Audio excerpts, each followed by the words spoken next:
வணக்கம். இந்த ப்ளவுஸ் பாருங்கள். இந்த ப்ளவுஸ் வந்து ஒரு பிரைடுக்கு தான் டிசைன் பண்ணியிருக்கோம். இது பாருங்கள், ரொம்ப கிராண்டாக இந்த டிசைன் ஒர்க் பண்ணியிருக்கோம். ஸ்லீவில் வந்து ஸ்லீவ் ஃபுல்லாகவே நெட் யூஸ் பண்ணியிருக்கோம். இது வந்து ஸ்கர்ட் வந்து பீகாக் ப்ளூ கலர், அதனால் நெட்டு வந்து நாங்கள் அந்த கலர் யூஸ் பண்ணியிருக்கோம். இது ஃபுல்லாகவே கர்தானா ஒர்க் பண்ணியிருக்கோம். ஸ்லீவ் ஃபுல்லாகவே இந்த ஃப்ளவர் மாதிரி டிசைன் போட்டு அதில் ஃப்ரெஞ்ச் நாட் பண்ணியிருக்கோம். ஸ்லீவில் பாருங்கள் ஹேங்கிங் கொடுத்துருக்கோம். ஸ்லீவ் ஃபுல்லாகவே டிசைன் கம்ப்ளீட்டாக இருக்குது பாருங்கள். பேக் சைடு பாருங்கள். பேக் சைடு வந்து டீப் ரவுண்ட் நெக் கொடுத்துட்டு அதுலேயும் சேம் அதே மாதிரி ஃப்ளவர் டிசைன்லாம் பண்ணியிருக்கோம். இந்த டிசைன் ஒரு 2 இன்ச் வரைக்கும் நாங்கள் பண்ணியிருக்கோம் பேக் ஃபுல்லாகவே.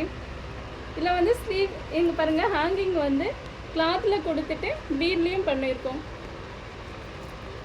ஃப்ரண்ட்டில் வந்து ஃப்ரண்ட்லேயும் டீப் ரவுண்ட் நெக் கொடுத்துட்டு பிரின்சஸ் கட் கொடுத்துருக்கோம். இந்த மாதிரி ஹெவி ஒர்க் டிசைன்ஸ்லாம் உங்களுக்கு விருப்பமாக இருந்துச்சுன்னா எங்களுடைய நம்பர் கான்டாக்ட் பண்ணுங்கள். சேம் இந்த மாதிரி டிசைன்லாம் நாங்கள் உங்களுக்கு பண்ணி கொடுக்குறோம். தேங்க்யூ.